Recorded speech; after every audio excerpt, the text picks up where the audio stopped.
Okay, so as we talked about what is RDS, RDS is actually mean the relational database service, and it is managed by the it's provided by the AWS. Then why we use the RDS?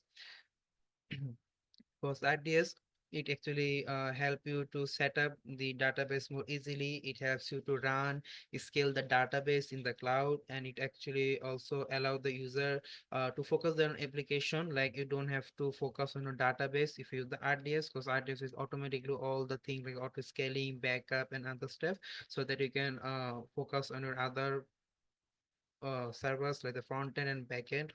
Then when we use RDS, because RDS is used when like the organization need reliable, scalable, and some relational databases for the applications without needing to manage the technical details of the database infrastructure. Like as I told, like if you want to focus on the front end or back end or other tier, but you don't want to focus on the database that much. So on that note, you can just use the RDS, so that RDS will automatically you scale up, scale down. It will increase the database storage based on the user usage. So it also has some advantages. Like advantages are like the managed service, meaning AWS takes care of the routine tasks like backups and scaling. It also have some high availability like built-in replication and automatic failover for some reliability. It also is scalable, easily scale database resources based on your needs. It also has some security and compatibility also.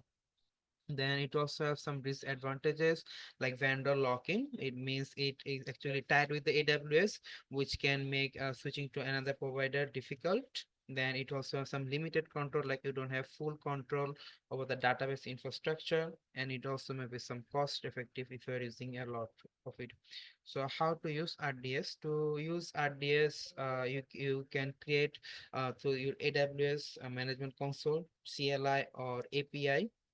Once it is configured, you can connect your application to the database and start storing or retrieving the data, anything you want with the database.